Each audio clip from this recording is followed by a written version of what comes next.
Fraser Foundation is a nonprofit organization dedicated to raising funds for groundbreaking women's cancer research and raising awareness of the importance of early detection for the prevention of women's cancer.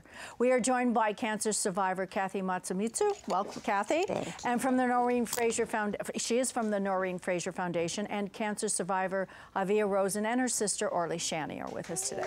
Welcome, welcome, welcome. Avia, tell us, so you shared with us at the top of the show, this is a new journey for you just 6 months ago. Yes. Tell us your story. The night before Halloween on at the end of October, I was at home and just lying on my bed and sort of shifted my bra over, and I accidentally came upon this tiny little bump that I'd never felt before. I instantly knew, it's weird, I instantly knew it was bad news. It wasn't some benign little cyst, and it was just a gut feeling I had, and I don't know how else to describe it. I had no reason to think it was cancer. It was just this terrible feeling I had. I had what I thought was no family history. Since found out that my great-grandmother died of lung cancer, but upon further research, she initially had breast cancer, which she survived, but then got lung cancer later. But I think we often think to ourselves, I'm too young, there's no way this is cancer, I was 29 when I was diagnosed, or we think, there's no family history, this can't be cancer, or I'm so healthy, this can't be cancer, and we sort of are quick to talk ourselves out of it not being the big, scary Right. C, because it's just a really hard pill to swallow. So you really have to listen to your gut and not be afraid to go to the doctor and not sit there and say, oh, well, if it's here in 3 months, I'll go check it out. 3 months can make a big difference in your life in terms of your prognosis. Well, your form of cancer was an aggressive form of cancer. Very. I have triple negative, which is very, very aggressive, and it's more common in young women, and it almost seems like the younger you are, the more aggressive it is. Yeah, you keep hearing that over and over yeah. again. But you said it was really while you were having your period and you had cysts in your breasts to begin with. And well, I didn't, but my mother had said that she had cysts in her 20s in her breasts, and so she was she was just being my mom and trying to comfort me, and it's like, don't worry, I had those, it's probably nothing, let's just wait till you're finished with your cycle, and right. when that's done, if it's still there, then go check it out. Right. Yeah. So I went to the doctor, I had an ultrasound right away, they could tell. They could tell that it wasn't a cyst, and it's amazing how fast it happens. So right away, I saw on the technician's face, just like code red, like all over, like it was bad news. She saw, not only did she see what I had felt, but she had seen more than I had felt on the screen. So right away, they bring me into this next room where they gave me my first mammogram I'd ever had. And then right after that, they took me into another room and did 2 biopsies.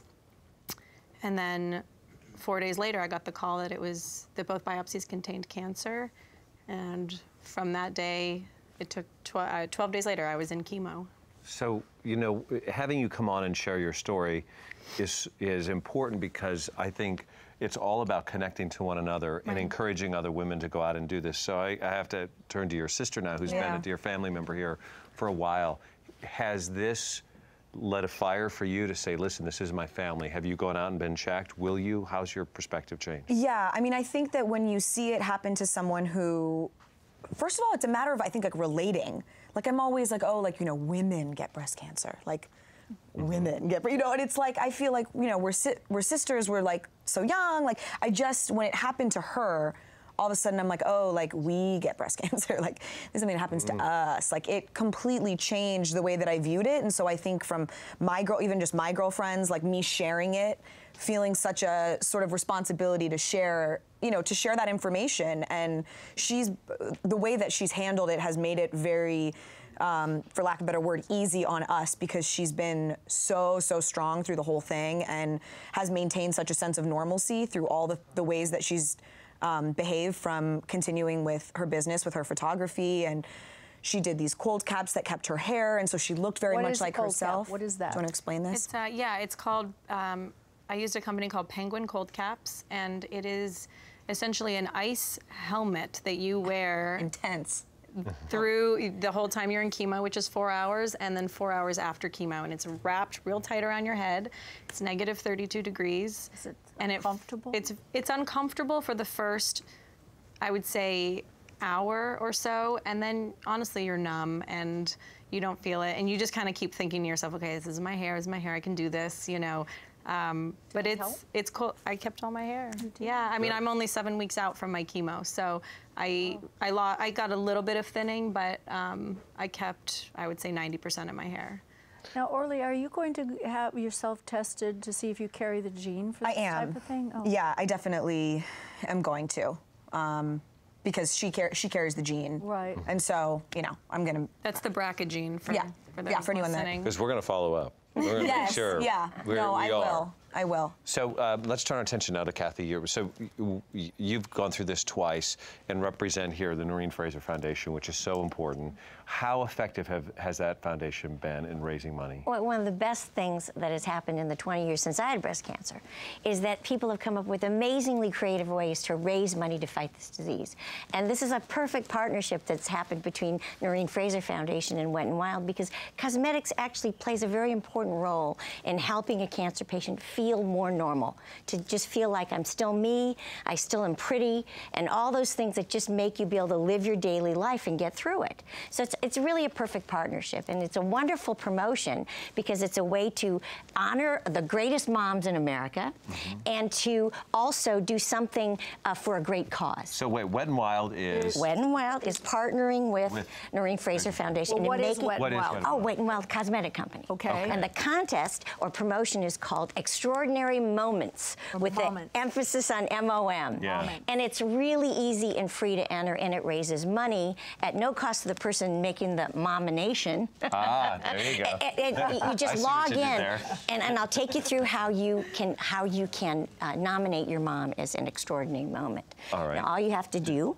is go to the Noreen Fraser Foundation website. It's NoreenFraserFoundation.org, and click on the banner that says Wet n Wild. Okay. And that takes you to the Facebook page for Wet n Wild Beauty. And you just post there just like you would on any Facebook page. Zoom in, you can upload a picture of your mom. And this is when I uploaded one of my mom. And then you can just type in what makes your mom extraordinary. And you click post, and you're entered in the contest, and there are all these wonderful prizes. Oh, and what's the relationship back? How does this benefit? Every one of the nominations will be donated $1 from Wet n Wild to the Noreen Fraser Foundation. Is that incredible? That's it. It costs nothing. You can nominate your mom, your aunt, your grandma, your sister, anyone who's an extraordinary mom. Are you eligible? Not eligible. I can't win the I can't win the prizes, but I can still nominate my mom and put that dollar goes to the Noreen Fraser Foundation. Oh, that's wonderful, fantastic. Cathy. The best. I think that's one thing too that is so important, is talking about like trying to still make yourself look like yourself. And I think there's a thought that maybe, oh, it's vanity and it's not that important, and it's like it's makeup and it's hair. But I think watching Avia, even after her, you know, she has this amazing doctor, Dr. Oringer, who did her reconstruction, and even that, like, she came out feeling like herself again, and she looked like herself, and it changed so much what the course of this whole thing was for her. I think that she's the best prognosis right now. She's completely clean, even though she's still going through radiation. She's completely clean, and I think that's in large part to do with how positive she was and how she was like the whole time. But we're going to keep it positive. Yeah, you seem like you are, but to go through an ordeal like that was truly an ordeal, and the amount of pain and suffering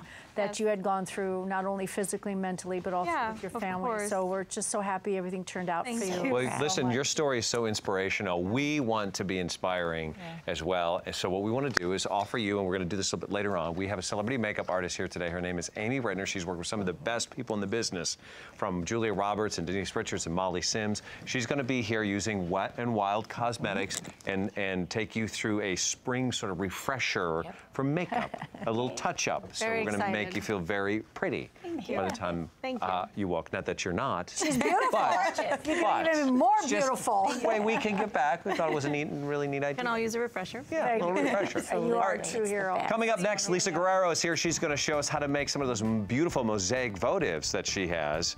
And it's all coming up next. You know, Orly, my sister went through a very intense stage